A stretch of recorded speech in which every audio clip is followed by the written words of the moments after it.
Radhe Radhe guys. आज के video में हम आमल की एकादशी के विषय में बात करेंगे। आमल एकादशी के विषय में जो पौराणिक कथा है, आज हम आपको इस वीडियो के माध्यम से उस कथा का श्रवण करा रहे हैं।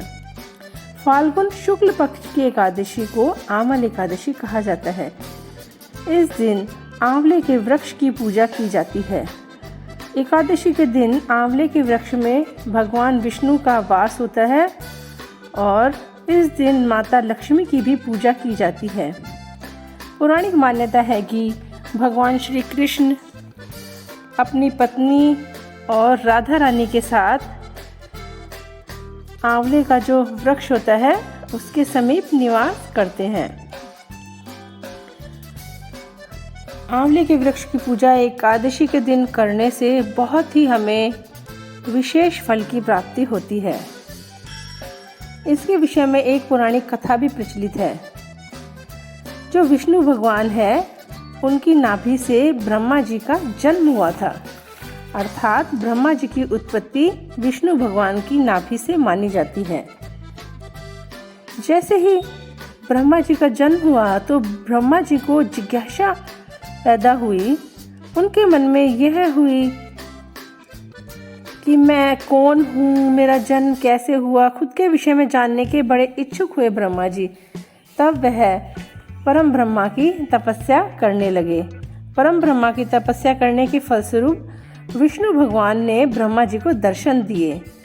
उनके दर्शन पाकर ब्रह्मा जी बहुत ही खुश हुए और खुशी के आंसू उनकी आंखों से छलकने लगे। जैसे ही ब्रह्मा जी रोने लगे और ब्रह्मा जी के जो आंसू है वो विष्णु जी के चरणों में गिरने लगे, तब उनके जो आंसू है उनसे आंवले के वृक्ष की उत्पत्ति हुई। तब भगवान विष्णु ने कहा कि मुझे ये आंवले के जो फल है और आंवले का वृक्ष है अत्यंत प्रिय रहेगा। तभी से सभी लोग आंवले के वृक्ष की पूजा करने लगे।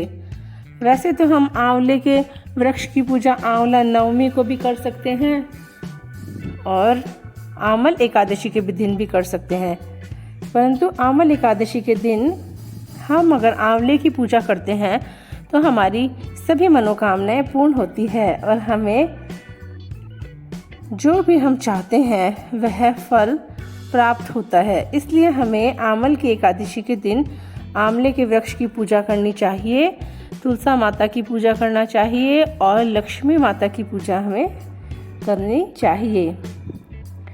इसके विषय में एक कथा और प्रचलित है। एक बार क्या होता है, एक शिकारी होता है। वह शिकारी होता है, वह एक बार एक मंदिर के बाहर इंतज़ार करता रहता है कि जैसे ही यह सब लोग यहाँ से चले जाएंगे तब मैं मंदिर में मूर्ति चोरी कर लूँगा। परंतु वह दिन आमल एकादशी का था। वह शिकारी बाहर बैठा बैठा इंतज़ार करता रहा, परंतु उस दिन लोग रात्रि का जागरण कर रहे थे। रात्रि जागरण के फलस्वरूप लोग वहाँ से गए नहीं और शिकारी पूरी रात जागृत अवस्था में मंदिर के बाहर बैठा रहा और देखते ही देखते सुबह हो गई।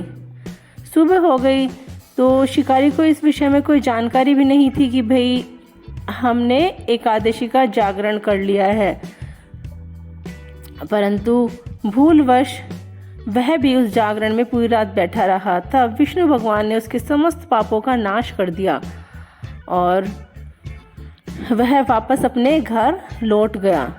और तब उसने धीरे धीरे जो सारी बुराइयां थी वह छोड़ दी और वह अच्छे अच्छे पुण्य काम करने लगा।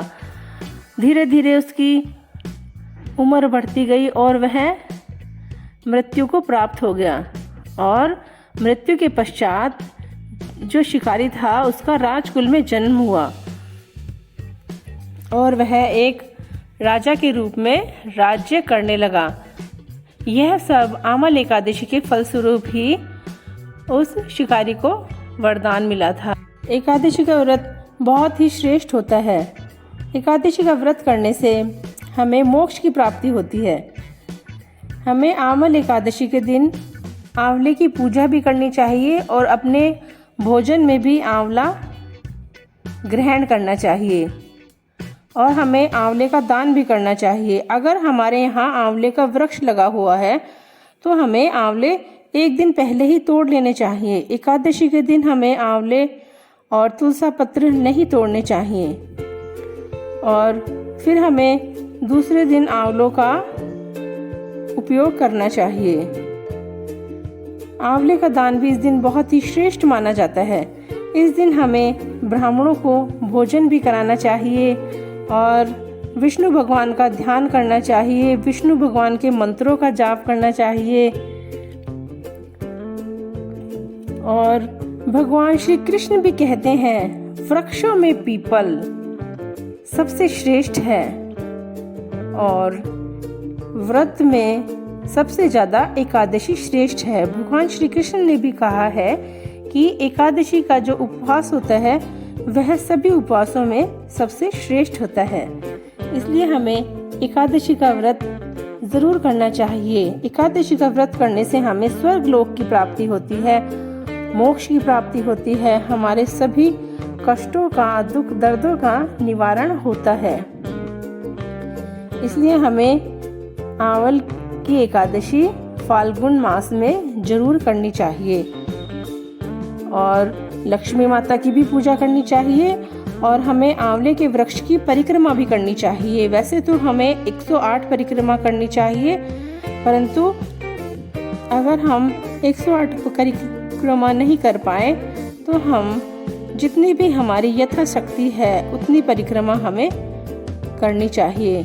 तुलसी माता को भी जल चढ़ाना चाहिए और तुलसी माता की भी परिक्रमा करनी चाहिए। तुलसी माता को चुनरी भी हम एकादशी के दिन उड़ा सकते हैं। एकादशी का व्रत बहुत ही श्रेष्ठ होता है और द्वादशी के दिन हमें उसका विधि विधान से पालन करना चाहिए। Thanks for watching. इसी तरह के वीडियो के लिए मेरे चैनल को लाइक, शेयर और सब्सक्राइब करें।